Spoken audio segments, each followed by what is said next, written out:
ওই গো, তোমার হলো? চলো চলো, তাড়াতাড়ি চলো, বেরোতে হবে তো। হ্যাঁ হ্যাঁ, হলো হলো। আর একটু দাঁড়াও, আসছি বাবা, আসছি। তোমার সেই প্রতিবারের মতো এক কাণ্ড। এত দেরি করো না তুমি। এখন না বেরোলে ঠিক সময় পৌঁছতে পারবো? চলো, আমি তৈরি। এইবার প্রায় এক সপ্তাহ আগেই শ্বশুর বাড়ি যাবো, কি বলো? হ্যাঁ, চলো চলো। কতদিন পর বাপের বাড়ি যাচ্ছি বলো তো? আমার তো আর তর সইছে না।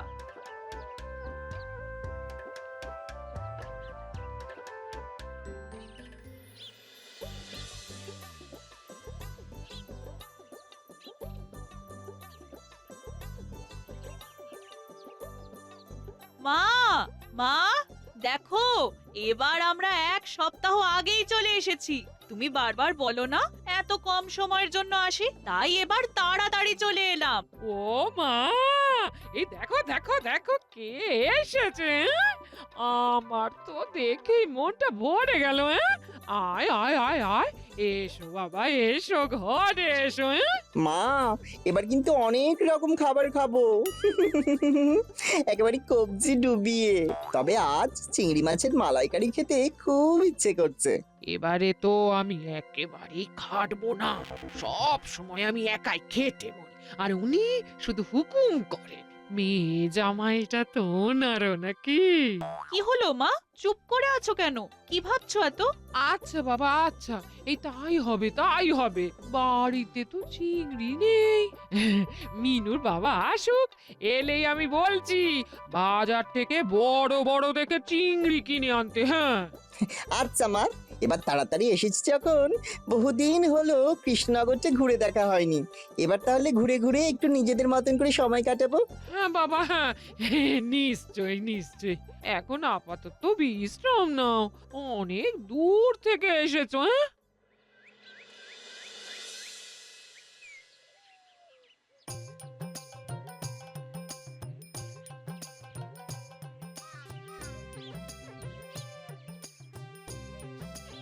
এ কি? এইসব কি? এই এত ফর্দ কিসের? তোমার মেয়ে আর জামাই এবছর একটু তাড়াতাড়ি চলে এসেছে। হ্যাঁ, জামাই আবদার করেছে চিংড়ির মালাইকারি খাবে, তাই ঝটপট বাজার থেকে এই জিনিসগুলো একটু এনে দাও দেখি। হ্যাঁ, উফ, ভাল লাগে না যত সব। এইমাত্র বাড়ি ফিরলাম, আবার এক্ষুনি যেতে হচ্ছে। কে যে ওদের এত তাড়াতাড়ি আসতে বলেছিল কে জানে। আর হ্যাঁ, তোমাকে না আসল কথাটাই বলা হয়নি। হ্যাঁ, মালাইকারিটা কিন্তু তোমায় করতে হবে, এটা মনে রেখো। আমায় করতে হবে মানে? তার মানে তুমি বলছো আমি সারাদিন রাজবাড়ি থেকে খেটে এসে আবার চিংড়ি মাছের মালাইকারি রাঁধবো? মানে এটাই যে প্রতিবার মেয়ে জামাই এলে আমাকে হাড় মাস কালি করে খেটে যেতে হয়, আর তুমি পায়ের ওপর পা তুলে হুকুম করো। জামাইটা তুমি না বাবা জীবন সেটা বোঝা যায় না। এইবার তা হবে না, বুঝেছো? তুমি যে রান্না করতে পারো না তা তো নয়, বিয়ের প্রথম প্রথম আমাকে তো বেশ রান্না করে খাওয়াতে। এখন পুরনো হয়ে গেছি বলে একদিনও আমাকে রেহাই দিতে নেই। হ্যাঁ, এ তো মহা মুশকিলে পড়া গেল দেখছি। সারাদিন এত খেটে খুটে এসে আবার জামাইয়ের জন্য রাতে খাটতে বসতে হবে। উফ, সংসার তো নয়, যন্ত্রণা যন্ত্রণা। যন্ত্রণা কিছু না, এবার থেকে তোমাকেই এই কটা দিন রান্না করে খাওয়াতে হবে। হ্যাঁ, আমি অনেক হেসেল ঠেলেছি বাবা। ওহ,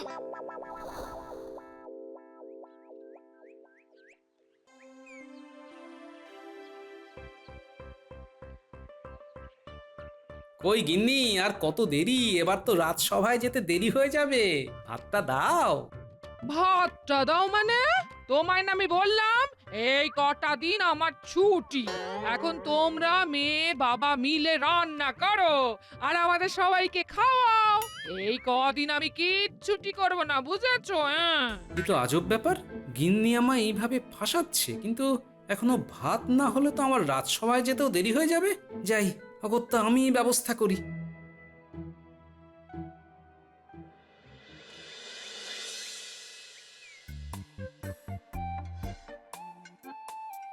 বাবা, আপনি রান্না করছেন?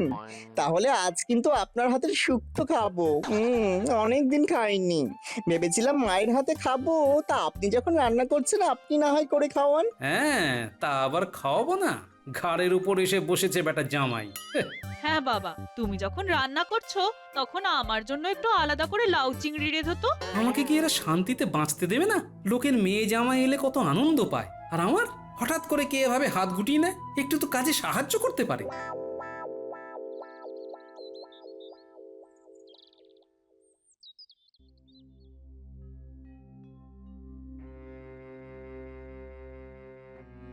কি হে গোপাল, তোমার মুখের এই অবস্থা কেন? তা বা আজ এত দেরি হলো যে? তাছাড়াও তোমায় এত কেন ক্লান্ত দেখাচ্ছে গোপাল? আর বলবেন না মহারাজ, বাড়িতে আমার এক ফোঁটা শান্তি নেই। মেয়ে বউ জামাই মিলে আমাকে নাজেহাল করে ছেড়ে দিচ্ছে। কেন কেন কেন গোপাল, সামনে তো জামাই ষষ্ঠী, তোমার মেয়ে জামাই চলে এসেছে, তোমার তো আনন্দ হবার কথা। কিন্তু মহারাজ, এবার আমার সেটাই কাল হয়েছে। এক সপ্তাহ আগেই মেয়ে জামাই চলে এসেছে, আর এদিকে আমার বউ বলেছে যে কদিন ওরা থাকবে সেই কদিন সেও কোনো কাজ করবে না। এই কদিন নাকি তার ছুটি। বেশ হয়েছে, পেট মোটাটা এতদিন খালি খেয়ে আর ঘুমিয়ে ভুঁড়ি ফুলিয়েছে। একটু খেটে বুঝুক কেমন লাগে।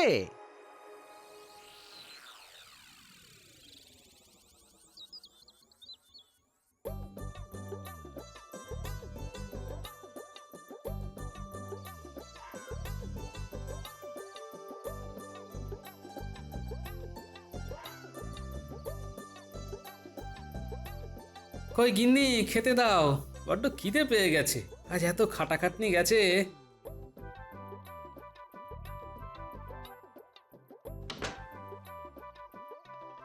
খেতে দাও মানে?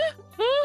এ আমাদের তো সবার খাওয়া হয়ে গেছে। হ্যাঁ, আমি তো ঘুমিয়েই পড়েছিলাম, তুমি এলে বলে আবার উঠতে হলো। হ্যাঁ, হ্যাঁ, ঘুমিয়ে পড়েছিলে মানে? এত তাড়াতাড়ি ঘুমিয়ে পড়লে কেন? আর খাবার নেই মানেটা কি? হ্যাঁ, তোমরা কিছু খাওনি? হ্যাঁ খেয়েছি। হ্যাঁ, ও বেলা যা রান্না ছিল মোটামুটি তাই দিয়ে আমাদের তিনজনের খাওয়া হয়ে গেছে। বাবা, তাই আর আলাদা করে তোমার জন্য আর রান্না করিনি। হ্যাঁ, আর তোমার যদি খুব খিদে পায় তুমি না হয় একটু ভাত ফুটিয়ে নাও। আরে আচ্ছা আচ্ছা, তোমরা কেউ একবারও আমার কথা ভাবলে না? নিজেরা খেয়ে শুয়ে পড়লে। এতে এত দুঃখ পাবার কি আছে? হ্যাঁ? একটু তো ভাতে ভাত ফুটিয়ে নিতে বলেছি, এমন করছো যেন কি না কি অপরাধ করে ফেলেছি। হ্যাঁ? হ্যাঁ, সেই ঠিকই বলেছ। না ঠিক আছে, তুমি যাও গিয়ে ঘুমিয়ে পড়ো, আমি মুড়ি বাতাসা খেয়ে ঘুমিয়ে পড়ছি।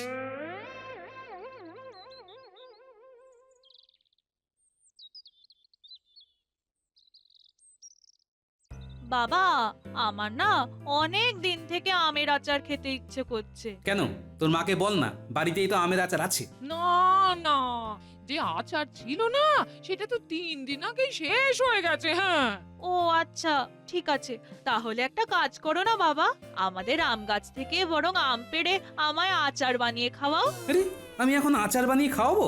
আমার কি আর কোনো কাজ নেই? পারবে না কেন?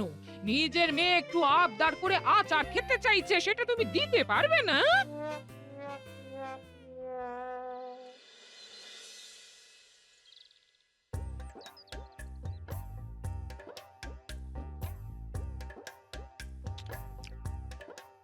ওহ, দারুণ দারুণ হয়েছে তো। এবার থেকে এখানে এলে তোমার হাতেই আচার খাবো। আরো এক বয়াম আমার জন্য আচার করে রেখো তো, যাবার সময় নিয়ে যাব। বলছি শোনো, এই উঠোনটা একটু গোবর দিয়ে লেপে দিও তো রাজসভায় যাবার আগে। আর কদিন বাদেই তো জামাই ষষ্ঠী গো, উঠোন তো নিকোতেই হবে। হ্যাঁ, আমি এখন রাজসভায় যাব, তার আগে নাকি আমায় উঠোন নিকতে হবে? কেন, তুমি মিনু বাড়িতে বসে কি করবে কি? হ্যাঁ, কেন গো, এতদিন পরে মিনু এলো, ওকে নিয়ে আমি পুটির মার বাড়ি গল্প করতে যাব। গল্প করতে যাওয়াটা তোমাদের কাজ? কেন, রাজসভায় ভাড়ামো করতে যাওয়াটা যদি তোমার কাজ হয়, আমাদের গল্প করাটাও কাজ হবে না কেন? হ্যাঁ, তুমি তুমি এত বড় কথাটা আমায় বলতে পারলে গিন্নি? সেই ভাড়ামো করেই না আমাদের সংসার চলে, বুঝলে? হ্যাঁ, সারাটা জীবন তো শুধু ওই করে আর খেয়ে ঘুমিয়ে কেটে গেল, তাই এবার একটু সংসারের কাজকর্ম করো গো। এ তো দারুণ ব্যাপার। এরকম শ্বশুর বাড়ি কজনের ভাগ্যে জোটে? যা চাইছি তাই পেয়ে যাচ্ছি, তা আবার শ্বশুর মশাই নিজের হাতে রান্না করে খাওয়াচ্ছেন। জামাই ষষ্ঠীর পরেও আমি আর বাড়ি যাবই না, এখানেই থেকে যাব।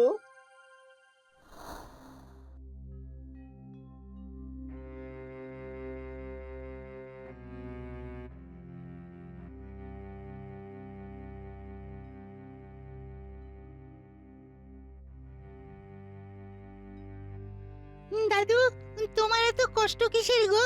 কি হয়েছে তোমার? মুখটা মুখটা কেমন যেন দেখে মন মরা লাগছে কেন গো? কি আর বলবো রে, বাড়িতে মেয়ে জামাই এসেছে।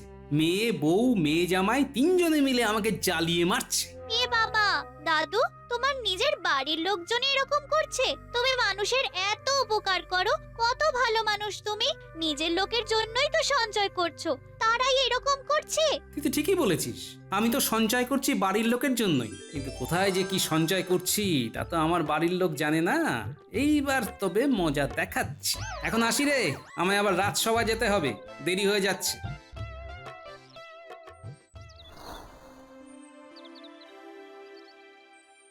কি হে গোপাল, এখন তোমার বাড়ির অবস্থা কি? এখনো কি সেই একই অবস্থা চলছে নাকি? তা মুক্তির উপায় কিছু পেলে? উপায় একটা পেয়েছি মহারাজ, তবে আপনার একটু সাহায্য লাগবে। হ্যাঁ হ্যাঁ, নিশ্চয়ই। কি সাহায্য লাগবে বলো? আমার একজন পেয়াদাকে একটু লাগবে মহারাজ। তাকে ঠিক যেমনটি বলবো, আমার বাড়িতে গিয়ে আমার অবর্তমানে তাকে তেমনটি বলে আসতে হবে। আর এমন কি গোপাল, সেনাপতি যাও তো, গোপালের কাছে একজন পেয়াদাকে নিয়ে যাও। গোপাল যেমনটা বলছে সেই পেয়াদাকে ঠিক তেমনটাই করতে বলো। আচ্ছা মহারাজ, চলো চলো গোপাল। যা বললাম ঠিক ঠিক বুঝতে পেরেছো তো? আগে পেরেছি, ঠিক মতো করে বলতে পারবে তো? খুব পারবো। বাহ, খুব ভালো। তাহলে এখন বাড়ি ফিরে যাও, আমি কিছুক্ষণ এই গাছতলাতেই বিশ্রাম নিই। খেটে খেটে গা গতরে সব ব্যথা ধরে গেছে। কাল সকালে আমি রাজসভায় আসার পর আমার বাড়ি গিয়ে যেমনটা বললাম ঠিক তেমনটা করে বিকেলে এসে আবার এইখানে আমার সঙ্গে দেখা করবে, বুঝেছো? যে আগে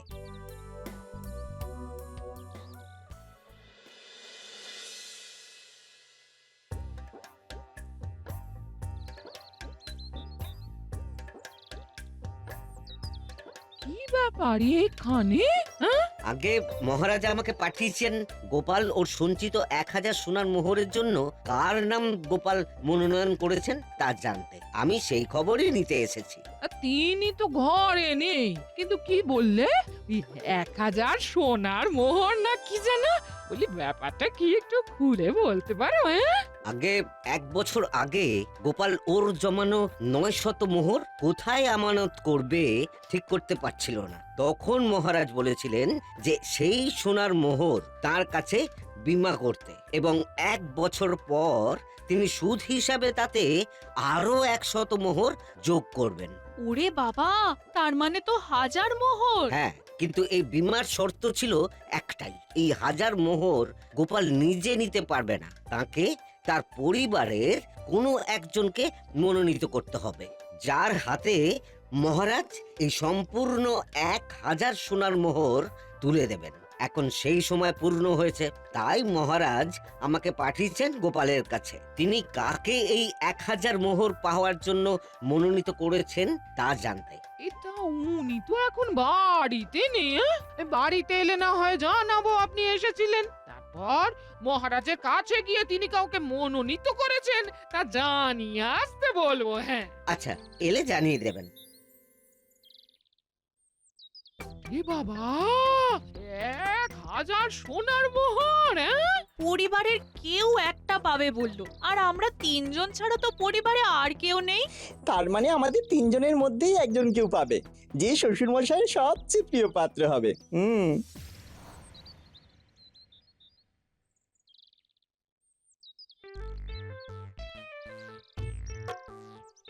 কি হলো গিন্নি, চোখে মুখে এত খুশি? তুমি নাকি শুনলাম বীমা করিয়েছো? হ্যাঁ, সে তো 1 বছর আগেই করিয়েছিলাম। অনেকগুলো টাকা পাবে বলো? হ্যাঁ, তা অনেকগুলো টাকাই পাবো, ভাড়ামো করেই টাকাগুলো জমানো কিনা। আর ভাবছি টাকাগুলো পেলে আমি অন্য জায়গায় গিয়ে বাড়ি করে থাকবো, বুঝলে? কারণ এখানে তো আমার কেউ আর দেখভাল করছে না, কেটে কেটে ক্লান্ত হয়ে যাচ্ছি, আর পারছি না, বুঝলে? এ মা, তুমি কেন খাটবে? আমি আছি কি করতে? আমি না তোমার বউ? কি খাবে বলো, শুধু এক্ষুনি রান্না করে খাওয়াচ্ছি আমি। বলো বলো। না না না মা, তোমারও তো বয়স হচ্ছে, তোমাদেরকে কাউকে কিছু করতে হবে না, আমি আজকে তোমাদের রান্না করে খাওয়াবো। এই শোন, তুই এখন পরের বাড়ির বউ, তোর এখন অন্য সংসার হয়েছে, তুই সেই সংসার সামলাতে যা। এটা আমার সংসার, আমায় কাজ করতে রে। হ্যাঁ। কেন মা, এটা কি আমার বাড়ি নয়? আর বাবাকে আমি রান্না করে খাওয়াতে পারবো না? আচ্ছা আচ্ছা, তোমরা তো ঝগড়া করছো কেন? তোমরা মা মেয়ে দুজনে মিলে রান্না করো, তাতে সমস্যা কি? ঠিক আছে, তাই হোক। আমরা দুজন মিলে আজকে তোমার জন্য রান্না করছি। হ্যাঁ।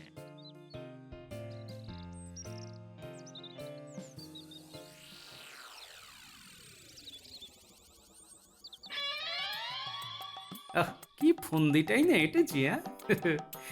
এতদিনের এত কষ্টের একটু উপশম হলো বাবা, জমিয়ে খাই।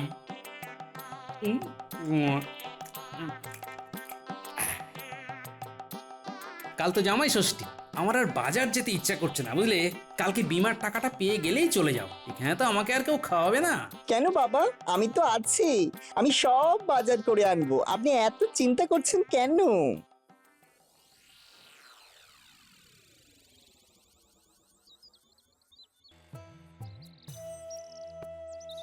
আজ জামাই ষষ্ঠী আর আমাকেই খেটে খেটে মরতে হচ্ছে, বাজার করছি, টাকা খরচ করছি, আমার কোনো গুরুত্বই নেই। ধুর।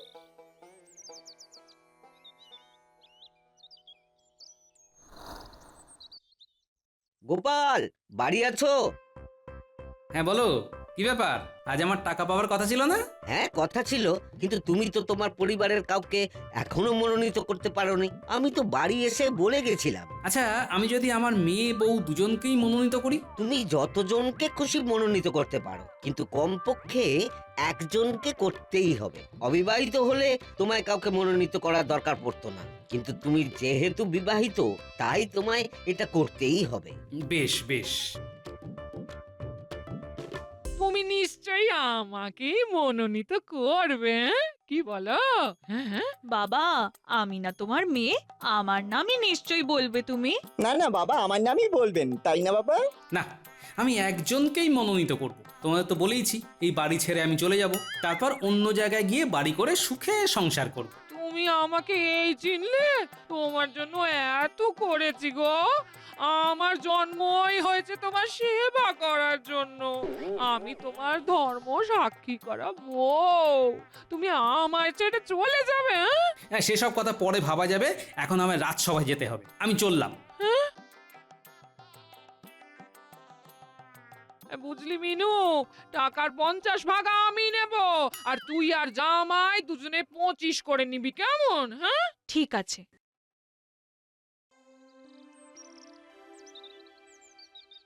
কি গোপাল, বাড়ির কি পরিস্থিতি এখন?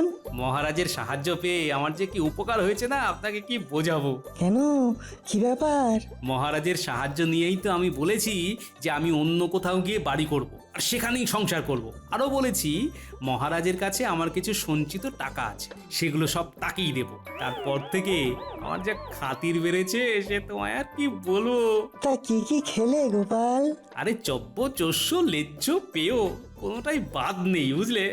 মোটাটা প্রতিবার নিজের বুদ্ধির জোরে সব জায়গা থেকে পার পেয়ে যায়, ভালো লাগে না আর।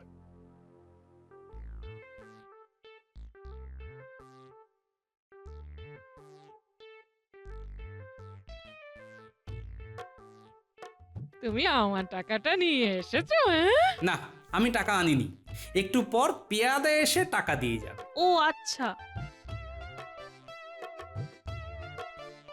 কি গো, টাকাটা এনেছো? না না, আসলে একটু গন্ডগোল হয়েছে গোপাল। তোমার পাওনা টাকাটা তুমি 1 বছর পরে পাবে। আমাদের সময়ের হিসাবে একটু গন্ডগোল হয়ে গেছে। তুমি 1 বছর পরে ঠিক সময়ে টাকাটা পেয়ে যাবে, আর তার সাথে আরো অনেক বেশি সুদও পাবে। ও আচ্ছা, ঠিক আছে, আমাদের কোনো তাড়া নেই। গিন্নি, আমি এখন চান করতে গেলাম, বুঝলে? মিনু, এখন তো এমনিতেও টাকা পাবি না, এখন তাহলে কি করবি? হ্যাঁ, এখানে থাকলে প্রতিদিন যা খরচ হচ্ছে, নিজের টাকায় বাজার করতে করতে ফকির হয়ে যাচ্ছি। এক্ষুনি না পালাতে পারলে ভিখারি হয়ে ফিরবো। মা, এবার আমরা বরং এলাম। সে কি বাবা, এই জামাই ষষ্ঠীর দিন তুমি চলে যাবে বলছো কেন? তোমার বাবা আসুক, তোমায় খেতে দেবো যে। হ্যাঁ, না মা, আবার বরং পরের বছর জামাই ষষ্ঠীতে আসবো। আমার একটা খুব গুরুত্বপূর্ণ কাজ মনে পড়ে গেছে। আজ এক্ষুনি বেরিয়ে যেতে না পারলে আর বাড়ি পৌঁছতে পারবো না। কেমন, চলি? মা, আমরা বরং এলাম। সাবধানে যেও, সব সাবধানে যেও।